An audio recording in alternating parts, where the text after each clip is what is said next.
Hi guys, it's Christina here with Best Paw Forward Training, and today hi Winston. I just wanted to make you a little troubleshooting e-collar video. Apparently the kids are very excited to help with my video. Hi guys. I had a video that I liked to send everybody that just kind of went over, how to turn it on, what happens if you have an issue, all that kind of stuff, but I can't seem to find the one that I liked, so I figured I would just make another one. All right, Winston, enough. Nope, enough. Thank you. So this is the micro unit, but everything about the two units is the same, except for the fact that this micro unit is 30% less powerful, if you will, than the mini. And it only has a third of a mile range instead of a half. Winston, please stop. Thank you. Thank you. Good boy. Thanks, good boy. Why don't you come up here with me, Winston? Winston, come here. Yeah, come here out of trouble. See, my house is crazy too. You don't have to feel bad. Especially with that little one. Winifred, what are you doing? So, another thing that's a little different is that with this one, the lights are on the front, where with the mini, they're on the top. But that's about it for the list of differences. So this is Ecollar Technologies. If you're watching this video, you probably have heard my spiel about why I like Ecollar Technologies and why they're the only one that I use. I do sell them. I'm a dealer for them. We here, with our 6 dogs, we have 3 2-dog units is how we do it.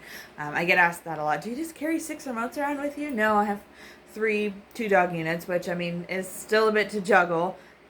They do have a couple that have like 4 dogs on 1 remote, but I'm not that advanced yet, even myself. So, okay, so this is your controller. It has your dial. I don't know, let's see. You can there it is. So you can see that, well, now you can't because it got really bright. But when that goes away here in a second, so you see it's flashing down here. That just means that it's charged and it's on. There you go. So you see how the number moved? That's how you get the numbers to move, is that. A lot of people ask me about the 1D that flashes on there. These come factory set to be a 1-dog unit unless you've bought the 2-dog unit specifically. But you can always buy another collar and add another dog later on. So all the 1D tells you is that there's 1 dog. If this was set up to be a 2-dog unit, which it is, then you would see a 2D flashing on the bottom when you hit the red button. And that's how you know that it's a 1 or a 2-dog unit. The only time that really matters to you, especially if you're a 1-dog person, is if it's not flashing. So if it's on 1D, but it's solid. Let me let the blue light go away there for a second. So if it's on 1D and it's a solid, it's not flashing anymore, that means that you can't move your numbers and it got locked down. So you held this like a stopwatch, and it has to be on a number to lock it. You can unlock it on 0, but it has to be on a number to lock it. And then it starts flashing again. So if you can't move your numbers, hold that down like a stopwatch, okay? So the basic features of this unit are these 2 S buttons. I don't know if you can see the S's on there, but that is the stim button. That's the buttons that we use most often. So the black button on a 1-dog unit is the button I'm going to be pushing almost all the time. The red button on a 1-dog unit is set factory to be 5 higher.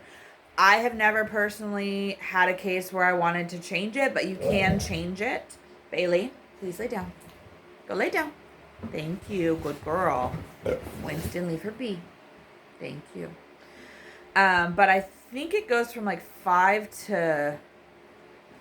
I don't want to misspeak. But you can change it from 5. I have never personally found a need to change it from 5 because I hardly ever push the button anyway, even at 5. If this was set up to be a 2-dog unit, which this is, The black button is one dog and the red button is the second dog. And if you order them as a 2-dog set, the collar part, so I ordered this orange one for Seiko, and then Winston's is actually green. But they come, if you order the 2-dog unit, as a red strap and a black strap, so you know who's who.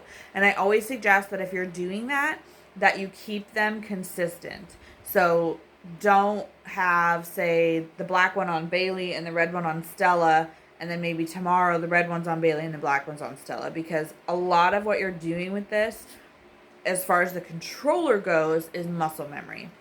So if you start mixing things up on yourself, you're going to get confused, and it's going to be really difficult to keep consistent with your training, which we all know is really important. The other button of note is this T button. So right now my units are set to a tone. I just find it a little more helpful than the factory set vibrate that it comes with when you first get the units. So I'm going to go ahead and turn this on so you can hear the tone, okay? So there's a red button and a red button. We touch the red buttons together and we see a green light. That means it's on and it's charged. If it went green and then immediately red, we would know that we need to put it on the charger. Starts flashing amber, it's dying, but you have a little bit of a charge. I usually, when I first start training with these, I usually charge them like every other day, depending on how much training the dog has. If they already have training and then we're just layering in some e-collar work, you may be able to get a couple days before you have to charge it. But most of the time, if we're starting an e-collar with a pretty fresh dog, Bailey, lay down. Thank you. Down. Good girl. Then it's every other day. Okay? So, so he's, I guess you can't really hear it. Let me see something here.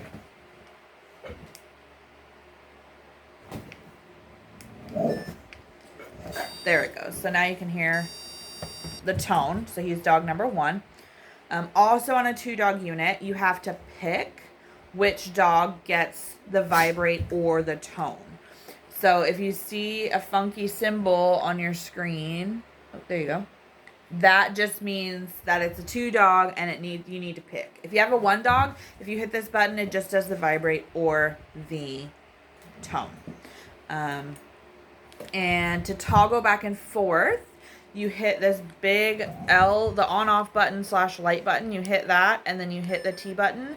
And if you hear a beep, now it's a vibrate. Now you don't hear the tone. So that's how you toggle back and forth. You hit the big button, and then you hit the T button together at the same time. Well, you hit the big button, then you hit the T button, and then you hear a beep from the handheld, and then you know it changed, okay? Anytime I'm messing with, if I'm trying to add a second dog, if I'm trying to go between vibrate and tone, anytime I'm doing something like that, I always make sure to test it off of the dog just to make sure that what I did worked, okay? So, that's how you turn this on. This on and off is the big button. Obviously, you'll see the display go on and off. Also, there's a light function, so if you just press it briefly, you'll notice there's a flashing light, and it always goes in the same order. Flashing light. If you hold it again, it gets steady. And if you hold it again, it goes off. And that's just the big button. It's got an L on it to tell you that, but it's also the on and off. Okay? So that's just like a little night light thing. That's not anything. It's not stimming them when the white light's on. It doesn't mean anything. It's just helpful, especially now as we're getting into fall and we're going to start getting dark sooner. So, the other features of this to know is, so you can see right now that there's a little C on the screen. The C means continuous, okay? And as, you know, we work on our training together, I'll explain to you more about doing what we call long drags. But the thing to note right now as far as troubleshooting and setup is that we only want a C on the screen. We never want an M. If there's just an M, or if there's an M and a C, it means there's momentary, and now it is only nicking them once, where you can hold this down all day and it won't continue to stem them. And that seems like that would be the way to go, but as far as our training goes, it's actually kind of a hindrance. So that's this little button here, and it actually has an M and a C on it. So if you hold it, and then you'll see on the screen that it will change between M and C, and then finally C. So you can see now that there is an M, kind of. There we go. There's an M. And then if you just continue to hold it, like I said, it goes from M to M and C to C. But we just want the C. These are waterproof, provided that you make sure, so there's this little charging port area here. That needs to be seated properly all the way closed, as with this. So they can swim with these on, you can take them out in the rain and that kind of stuff. But you have to make sure that these little plastic pieces are seated. Otherwise, water can get in and damage your units, okay? The other thing to note about, water is that after they're done swimming or after you come in from your walk in the rain or what have you, you want to take this off. Make sure you kind of dry off the unit just for longevity purposes. And then also to let their neck completely dry. So I have an actual like grooming blow dryer, force hair dryer, that I use to dry off, the area of the neck that it's going to be on. But you can also just give them a break and take it off. You want to do that anyway. You want to at least once a day take it off for a little while, and also make sure that at least once a day when it is on that you're rotating it. So there is a misconception that when we see marks on the neck from e-collars that it's a burn. Now, I have never used the real like cheap units that you can buy some places. So I'm not going to say definitively 100% that those units would never cause a burn. I am going to tell you that this unit here will not burn your dog. It will not. What happens is either A, it's a pressure sore. So this was a little too tight and stayed in the same spot a little too long. Or conversely, from them being wet and then not getting dried off properly, and the friction from the pressure and the wetness made a pressure spot. So it's either a pressure sore like that, or it can be an allergy to these factory prongs. So the allergy normally comes up fairly quickly. And if that's the case, then there are like all metal hypoallergenic prongs that you can change to. And that usually fixes the issue. But more often than an allergy, it's a pressure injury from them just being a little too tight for a little too long. And, I will show you, again, if you're watching this video, you're probably one of my clients, so I can show you in person how snug it should be. But it should be fairly snug. Like most collars, you should be able to slip a couple fingers under the band of the collar. But the reason we want it to run fairly snug is because if it's making good contact with the actual skin, then you can use lower numbers. If it's kind of hanging off the neck and not making good contact, then you're going to have to use higher numbers, and we don't want higher numbers in our general training sense. So you want to make sure that it's fitted properly. I like to put them right up behind the dog's ears on their neck, because a dog's neck is cone shaped. So if you fit it down to the bottom of the neck, eventually, so you never clip your leash to these either, but eventually as the dog moves around in the course of your training, it's going to slide up, and then it's going to be too loose because the base of their neck is a lot wider than up towards their head. So you want it to stay in that area, and you always want to have some sort of either a secondary, for our training, it's a Star Mark collar, or your martingale collars, or even your flat collars. You want to always be clipped to something else, never ever to this. Because again, if you're clipped to this, then as the dog is, maybe pulling or just moving, you might pull it off of their skin enough to not be making contact. And then again, you can't be as effective because you have to use a higher number. So when you get your kits, there is a charger that has 2 prongs, so you can charge both of these at the same time. If you get a 2-dog unit, it will come with a splitter, so you can charge both collars and this at the same time as well. That just comes in your kit. You don't have to buy that separate, so that's nice. There is a little, actually, let me go grab one real quick.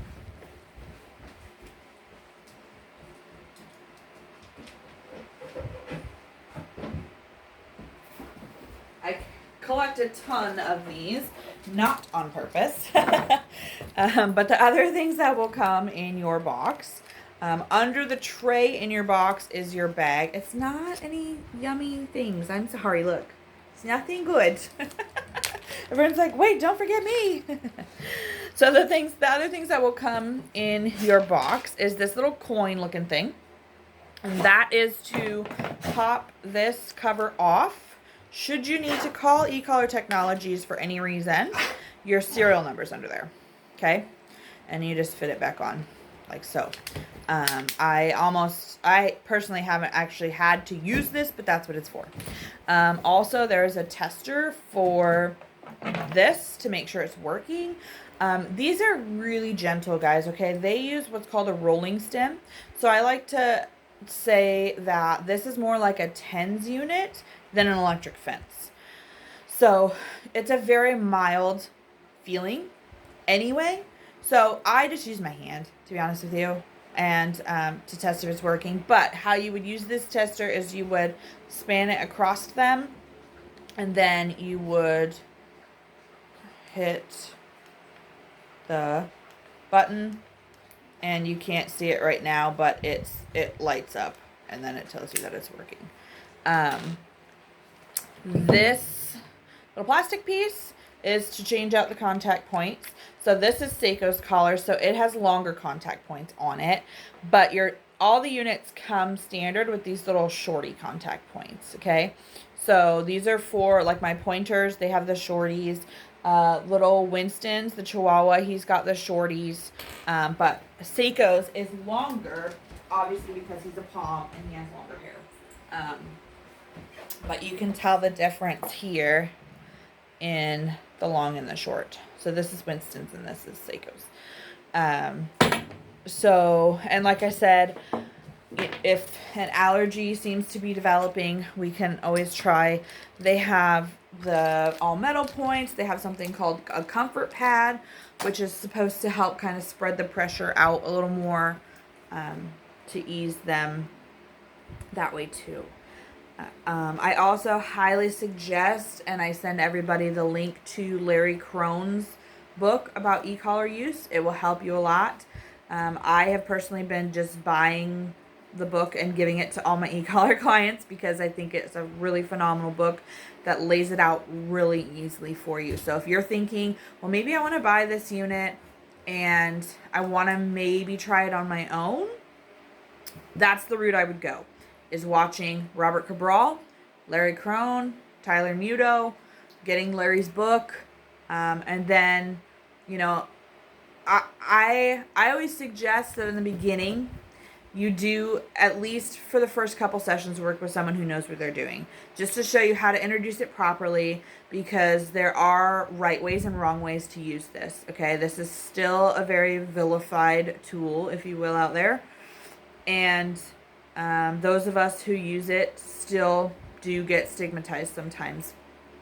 Now, I challenge you to find happier dogs than our dogs, especially when they get to be off leash out in the woods, because we know that if our verbal recall isn't enough, we have a backup plan. You know, a lot of times I get asked, well, do your dogs still have to use these all the time? No, I will tell you, Winston has to use it more often because he's a pretty persistent little barker. But the other dogs hardly ever wear them unless we're out somewhere. And even then, I don't have to push the button very much. But I like having the backup and knowing that if for some reason verbally the distraction's too high for them and they won't come to me, I have a backup plan. And we've trained with it enough that they understand. It's kind of like that asking your child and then they don't listen and then you get your mom voice out and they're like, oh, okay. It's like a little backup for you, okay? So again, if you have an interest in maybe working with an e-collar and you're not sure, I love to bring my dogs out and I'll demo it on my dogs. I have units, my personal units that I can bring out and demo for you so you can kind of understand the concept and see how we use it. Because I will tell you that even I was pretty against e-collars before I met the trainer who showed me how to use them. And after that, I understood that the way they're used now is not the same way that they were used even 10, 15 years ago, which sounds like a long time, but as far as dog training goes, I mean, a lot has changed in that time. So there's a lot to know, and there's a lot of subtleties to e-collar training to actually make your dog enjoy the training that you can really mess up in the beginning and then get really frustrated. So I think that is everything troubleshooting wise that I normally go over. I apologize if this video got kind of long, but I can't think of anything else that I normally have to answer questions about when clients first get these units. So I think that's everything. But if you have another question or a suggestion, please drop it in the comments and let me know. Otherwise, happy training. Bye, guys.